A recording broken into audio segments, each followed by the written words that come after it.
Chapter number 10 potentials and fields.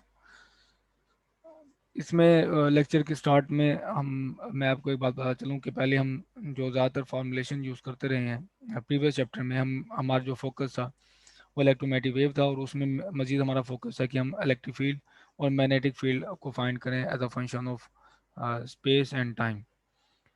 तो उसके हमने एम्पलीट्यूड देखे और फिर उनके दरम्यान में रिलेशन देखा, कंडक्टिव मीडिया के लिए, नॉन कंडक्टिव मीडिया के लिए, वैक्यूम के लिए।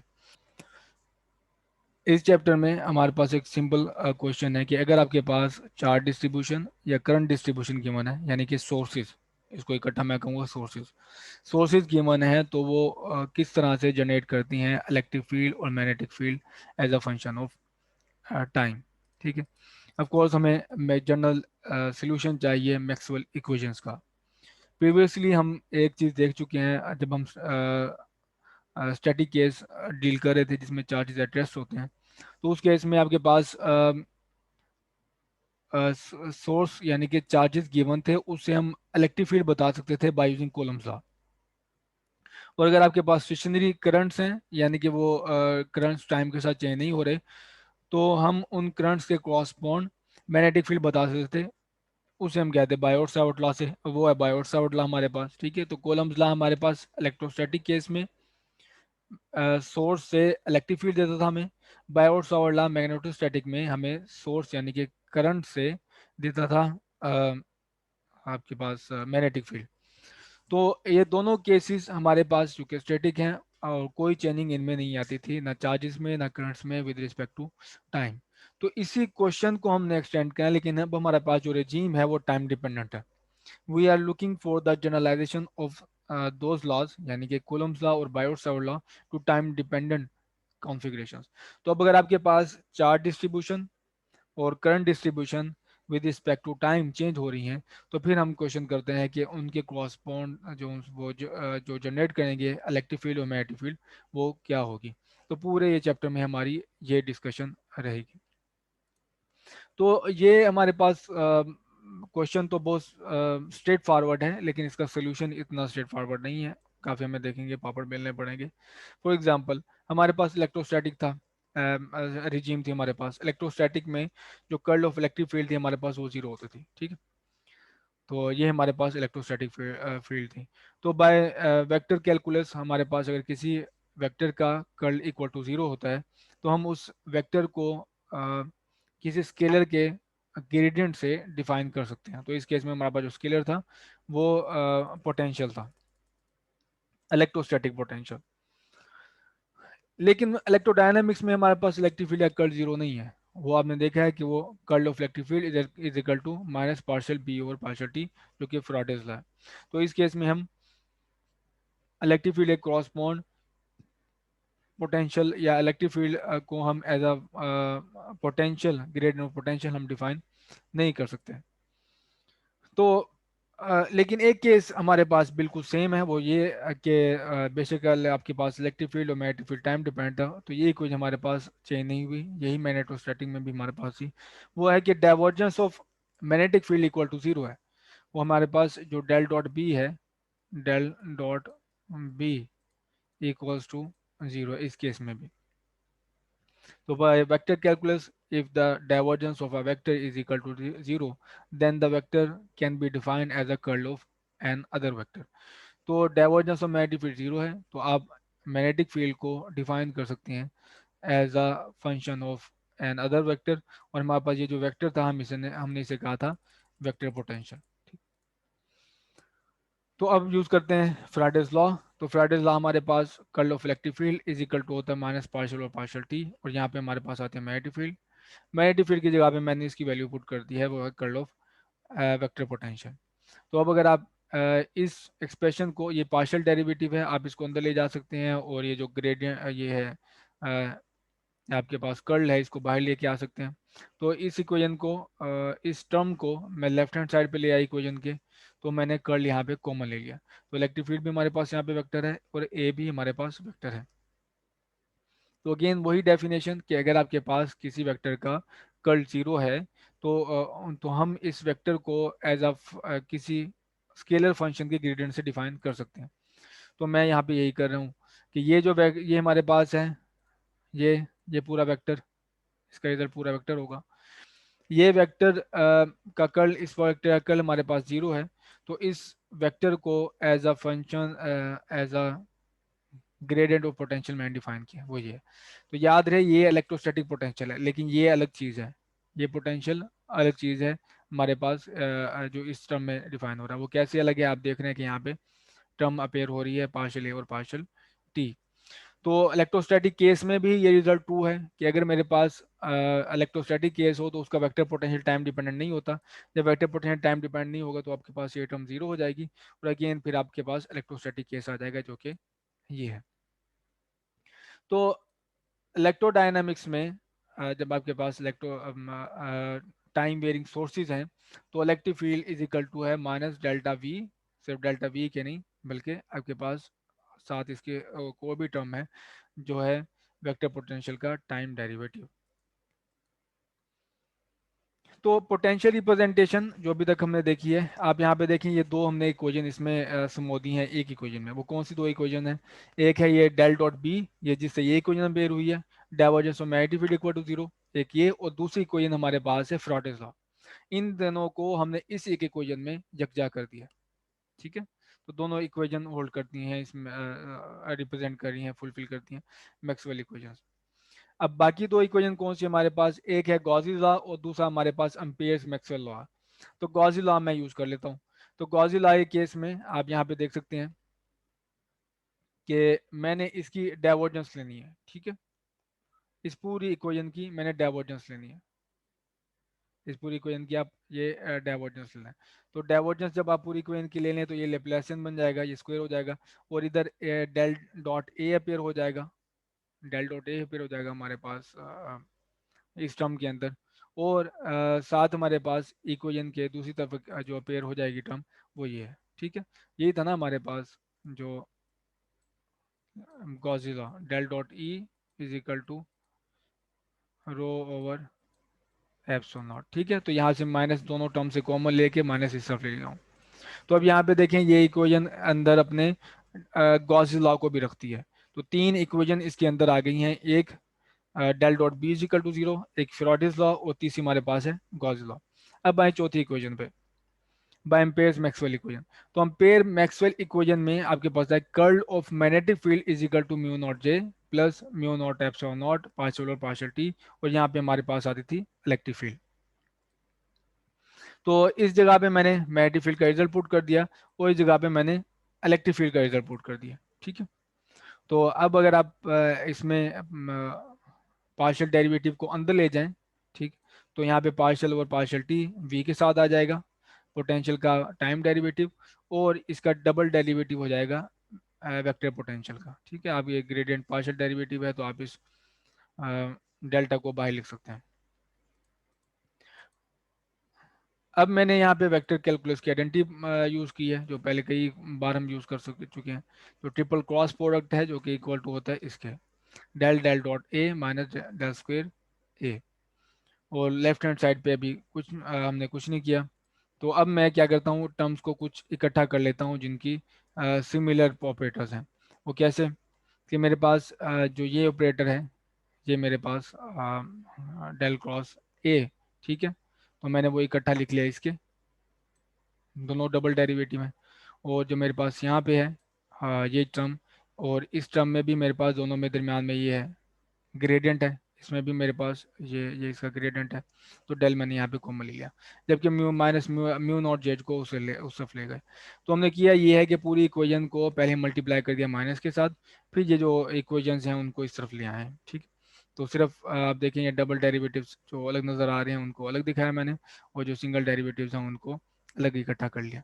तो ये मेरे पास दो इक्वेशन बन गई। अब ये दो जो इक्वेशन है, ये इक्वेशन और दूसरी हमारे पास ये इक्वेशन है, ये पूरी अपने अंदर चारों मैक्सवेल इक्वेशंस रखती हैं, ठीक है। अब आप देख रहे हैं पूरी दोनों इक्वेशन जो हमारे पास हैं, ये है सोर्स, और इस तरफ क्या है पोटेंशियल्स। ये हमारे पास क्या है सोर्स, और ये इस तरफ हमारे पास है पोटेंशियल। तो ये जो स्टार्टिंग में हमने जो एक एम अपना डिफाइन किया था कि हम ये जानना चाहते हैं कि मैग्नेटिक जो सोर्सेज हैं वो किस तरह से इलेक्ट्रिक फील्ड और मैग्नेटिक फील्ड को जनरेट कर सकते हैं। तो हमने जो पूरी इक्वेशंस थी उनको लिख लिया है सोर्सेज को इन टर्म्स ऑफ पोटेंशियल्स। तो लेफ्ट हैंड साइड पे इक्वेशन के, राइट हैंड साइड पे इक्वेशन के सोर्सेज हैं, और लेफ्ट हैंड साइड पे आपके पास यहाँ पे देख रहे हैं ये पोटेंशियल्स हैं, खा वो वेक्टर पोटेंशियल है और या फिर हमारे पास स्केलर पोटेंशियल है। तो जैसे मैंने बताया both equations contain all the information in Maxwell equations. तो इससे रिलेटेड हम एक प्रॉब्लम डिस्कस कर लें। बेसिकली एग्जांपल है 10.1, और स्टेटमेंट इसकी कुछ इस तरह से है, find the charge and current distribution that would give rise to the potentials. ठीक है, तो हमने हमें हमारे पास पोटेंशियल्स गिवन है, एक ये कि स्केलर पोटेंशियल हमारे पास जीरो है, और वेक्टर पोटेंशियल हमारे पास उसका सिर्फ एक ही कंपोनेंट है, जी कंपोनेंट। ठीक, और इस केस में हमारे पास के कांस्टेंट है और सी हमारे पास वही स्पीड ऑफ लाइट है। तो हमसे कहा गया है कि ये इन पोटेंशियल्स का असल में सोर्स क्या है। ठीक है, इन पोटेंशियल का सोर्स क्या है। तो पहले पहले हम फाइंड आउट करेंगे फील्ड्स। ठीक है, फील्ड से बाद में हम आगे जाएंगे। फील्ड हमारे पास E is equal to minus delta del V minus partial A और पार्शियल टी। तो पोटेंशियल तो जीरो है मेरे पास, यहाँ पे जीरो आ जाएगा। और इस टर्म का अगर टाइम डेरिवेटिव लें आप, तो यहाँ पे स्क्वायर है, तो यहाँ पे स्क्वायर पावर रूल अप्लाई हो जाएगा, उसको बताने की जरूरत नहीं है, मेरे ख्याल में एक्सप्लेन करने की जरूरत नहीं है। ये 2 4 से कैंसिल कर दें तो आपके पास ज़्यादा सिंप्लीफाइड वर्जन आ जाएगा। दूसरा हमारे पास जो रिजल्ट है वो बी है। बी हमारे पास है कर्ल ऑफ वेक्टर पोटेंशियल। तो कर्ल ऑफ वेक्टर पोटेंशियल हमारे पास यहाँ पे मैंने कंपोनेंट वाइज की इक्वेशन लिखी है। इसका एक्स कंपोनेंट जीरो है वेक्टर पोटेंशियल का, वाई कंपोनेंट जीरो है वेक्टर पोटेंशियल का, सिर्फ जी कंपोनेंट है। ठीक है, तो आप अगर ये कर्ल अप्लाई करें इसके ऊपर, सिर्फ एक डेरिवेटिव आएगा आपके पास, वो है एक्स डेरिवेटिव, और ये कंपोनेंट है हमारे पास वाई। बाकी हमारे पास जो सारे डेरिवेटिव्स हैं वो जीरो होंगे। तो एक्स कंपोनेंट जब आप डेरिवेटिव ले लेंगे तो आपके पास ये अपेयर होगा, क्योंकि यहाँ पे एक्स का डेरिवेटिव है, एक्स का हमारे पास अंदर है एब्सोल्यूट वैल्यू ली हुई हमने, मॉड है, तो मॉड के साथ हमारे पास प्लस माइनस साइन आएगा। ठीक है, तो यहाँ पे एक और चीज़ मैं एलेबरेट कर दूँ कि प्लस साइन हमारे पास किस लिए है, जब x is greater than zero है, और नेगेटिव साइन हमारे पास है एक्स लेस देन जीरो। और अगर आप इन को प्लॉट कर लें, इन दोनों रिजल्ट को, ये रिजल्ट को, इस रिजल्ट को, इधर सिर्फ हमारे पास इलेक्ट्रिक फील्ड का जेड कंपोनेंट है, और यहाँ पे हमारे पास मैग्नेटिक फील्ड का सिर्फ वाई कंपोनेंट है। तो Z component as a function of time अगर आप प्लॉट करें तो आपको नज़र आएगा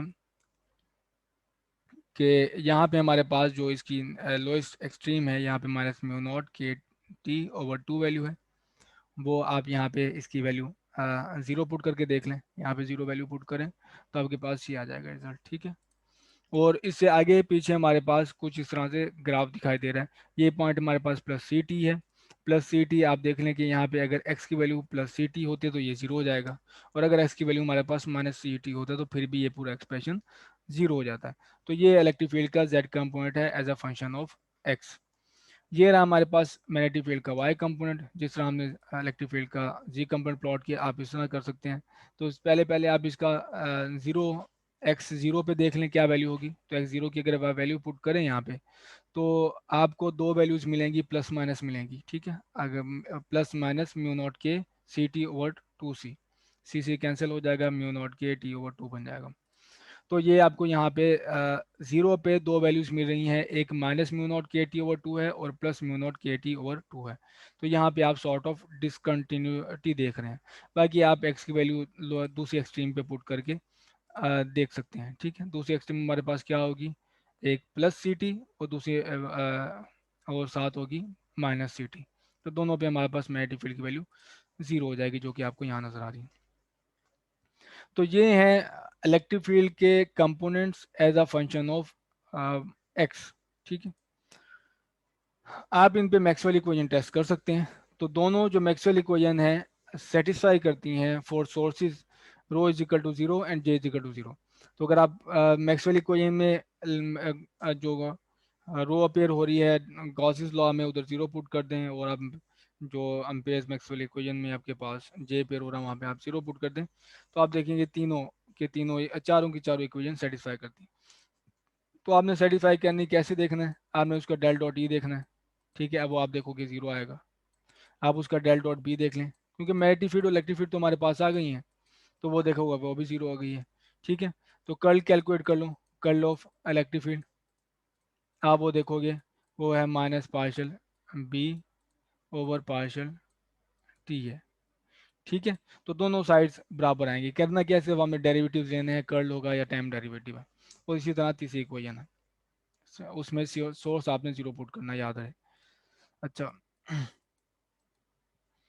तो बाउंड्री कंडीशन से हम हमारा मकसद क्या था, हमने फाइंड आउट करना था, सोर्सेज फाइंड करने थे जो इन पोटेंशियल्स को जनरेट कर रहे हैं, स्केलर पोटेंशियल और वेक्टर पोटेंशियल।